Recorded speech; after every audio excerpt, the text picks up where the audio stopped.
ሰላም ጤና ይስጥልን ውድ የብስራት ዩቲዩብ ተከታታዮቻችን እንደምናላችሁ መረጃዎችን ወደ እናንተ ማድረሳችንን ጀምረናል። ኤደን ሽመለስ ከመላው የስቱዲዮ ባለሙያዎች ጋር አብራችሁ ቆይታ የማደርግ ይሆናል። ቀዳሚ የምናደርገው የሀገር ውስጥ መረጃን ነው። ሌተናንት ጀነራል አስራት ደኔሮ የአዲስ አበባ ፖሊስ ኮሚሽን ኮሚሽነር ሆነው ተሾሙ። ጠቅላይ ሚኒስትር ዶክተር አብይ አህመድ ከመጋቢት 2 ቀን 2018 ዓ.ም ጀምሮ ለአዲስ አበባ ፖሊስ ኮሚሽን አመራሮች ሹመት መስጠታቸውን የጠቅላይ ሚኒስትር ጽህፈት ቤት አሳውቋል። በዚሁ መሰረት ሌተናንት ጀነራል አስራት ደኔሮ የአዲስ አበባ ፖሊስ ኮሚሽን ኮሚሽነር ረዳት ኮሚሽነር ቶፊቅ መደድ የአዲስ አበባ ፖሊስ ኮሚሽን ምክትል ኮሚሽነር አቶ እርዚቅ ኢሳ የአዲስ አበባ ፖሊስ ኮሚሽን ምክትል ኮሚሽነር ሆነው ተሾመዋል። የአዲስ አበባ ፖሊስ ኮሚሽነር ሌተናንት ጀነራል አስራት ደኔሮ በሀገር መከላከያ ሰራዊት ውስጥ በአመራርነት ማገልገላቸውም ተገልጿል። በጋሞ ዞን በመሬት መንሸራተትና በጎርፍ አደጋ ምክንያት የ33 ሰዎች ህይወት አለፈ። በደቡብ ኢትዮጵያ ክልል በጋሞ ዞን ደጋማ አካባቢ በሚገኙ ስፍራዎች በጣለው ከባድ ዝናብ በመሬት መንሸራተትና በጎርፍ አደጋ የሟቾች ቁጥር ጨምሯል ተብሏል። በዞኑ በሚገኙ 3 ወረዳዎች ማለትም በቦንኬ፣ በዳጮ ባባና በከንባ በሚገኙ ቀበሌዎች አደጋው ደርሷል። በዚህ ምክንያት የ33 ሰዎች ህይወት ማለፉን የደቡብ ኢትዮጵያ ፖሊስ ኮሚሽን ህዝብ ግንኙነትና ገጽታ ግንባታ ዳይሬክተር ምክትል ኮማንደር አሸናፊ ኃይሌ ለብስራት ሬዲዮ ተናግረዋል። ከዚህ በተጨማሪም በአርባ ምንጭ ዙሪያ ወረዳ ቆላ ሸሌ፣ ሜላ፣ አልጎና ቀበሌዎች እንዲሁም በከንባ ዙሪያ ወረዳ ባልታ ቀበሌ አካባቢ ከፍተኛ የጎርፍ ስጋት የተጋረጠባቸው አካባቢዎች በመሆናቸው በዚህ አካባቢ የሚኖሩ የህብረተሰብ ክፍሎች ጥንቃቄ ሊያደርጉ ይገባል ተብሏል። የአደጋ ሁኔታ እየተባባሰ ነው ያሉት ኮማንደሩ የሟቾች ቁጥር ሊጨምር ይችላል ሲሉ መናገራቸውንም የብስራት ሬዲዮ ጋዜጠኛ የሆነችው ሳምራይ ስዩም ዘግባለች። በይስ ጓደኛዬ ለእድሜ ማርጀት ምክንያት ሆነኛል ብለሽ አስበሽ ታውቂያለሽ? በጭራሽ። እንደውም አንዳንድ ከባባድ ነገሮች ሲያጋጥሙኝ ሞዴል ለማስተካከልም የምሮጠው ወደ ጓደኛዬ ነው። አሁን ግን ከወደ ጀርመን አንድ ጥናት ይፋ ተደርጓል። ጥናቱ ምንድነው የሚለው ደግሞ መጥፎ ጓደኛ እንግዲህ በፍጥነት እድሜ እንዲያረጅ እንግዲህ ምክንያት እየሆኑ ነው ተብሏል። ይህ ጉዳይ ለብዙዎቻችን አስደንጋጭ እንደሆነ መገመት እንችላለን። ነገር ግን ደግሞ በሰፊ ጥናት የተረጋገጠ ጉዳይ ነው።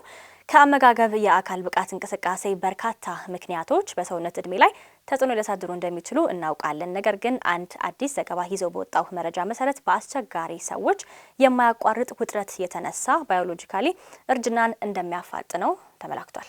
በሃምቡርግ ጀርመን በሚገኘው የኤምኤስኤች ሕክምና ትምህርት ቤት የስነ ልቦና ክፍል ባልደረባ የሆኑት ዶክተር ሴባስቲያን የጻፉትና በሳይኮሎጂ ቱዴይ የታተመው ዘገባ መርዛማ የሆኑ ሰዎች በባህሪያቸው ከፍተኛ ጭንቀት ሊፈጥሩ ይችላል ብሏል። ሪፖርቱ አስጨናቂዎች ተብለው በተገለጹት ግለሰቦች ላይ የተደረጉ ጥናቶችን መርምሯል። በአንድ ሰው ማህበራዊ አውታር ውስጥ ተደጋጋሚ ችግሮች የሚፈጥሩ ወይም ደግሞ ጭንቀትን ይጨምራሉ። ተመራማሪዎች እነዚህ ግለሰቦች መጋለጥ ከፈጣን ባዮሎጂካል እርጅና ጋር እንደሚዛመድ አረጋግጠዋል። እያንዳንዱ መጥፎ ጓደኛ በግምት 1.5 በመቶ የእርጅና ፍጥነት ባዮሎጂያዊ እድሜንም ይጨምራሉ ነው የተባለው። በአማካኝ በማህበራዊ ህይወታቸው ውስጥ መጥፎና መርዛማ ሰዎች ያላቸውን በጎ ፈቃደኞች ላይ በተሰራው ይህ ጥናት ባዮሎጂያዊ እድሜያቸው ከነርሱ ተመሳሳይ የልደት እድሜ ካላቸው ሰዎች ጋር ሲነጻጸሩ 9 ወራት ከፍ ብለው ታይተዋል ነው ሲል ዘገባው እየገለጸ የሚገኘው። የሚገርመው ነገር መርዛማ ከሆኑ የትዳር ጓደኛ ይልቅ መጥፎ ባህሪ ያላቸው የቤተሰብ አባላት ወይንም ደግሞ ጓደኞች በእርጅና ላይ ተጽዕኖ ያሳድረዋል። ጥናቱ ሰዎች መርዛማ አስተሳሰብ ካላቸው ሰዎች መራቅ አለባቸው ሲል ይደመድማል። ባልደረባችን ስምኦን ደረጀ እንዲህ ያለውን አስገራሚ መረጃ አጋርቶናል። እናንተ አጠገባችሁ ያሉ ጓደኞቻችሁ መጥፎ ሰዎች ናቸው፣ እድሜያችሁን እንዲጨምሩ ምክንያት እየሆነ ነው ብላችሁ ታስባላችሁ? ሀሳብ አስተያየቶቻችሁን አጋሩ።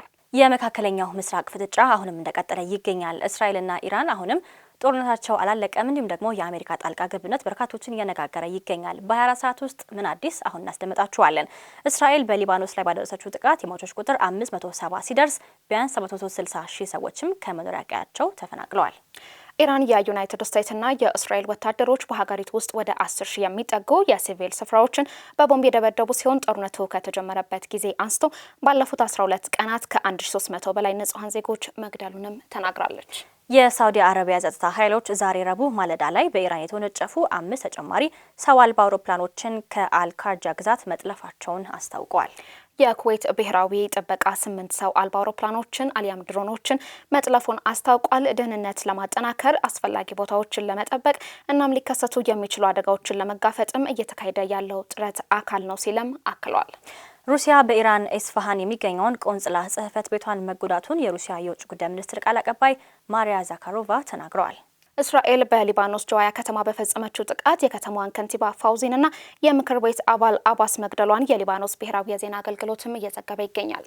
የኳታር የውጭ ጉዳይ ሚኒስትር ዴታ መሐመድ ቢን አብዱል አዚዝ አልኩላይፊ በኳታርና በአጎራባች ሀገራት ላይ የሚሰነዘረውን ጥቃት በአስቸኳይ ማቆም አለበት ሲሉ አዘዋል። የተባበሩት አረብ ኤምሬትስ የኢራንን ጥቃት በመከተል መቀጠሏን አስታውቃለች።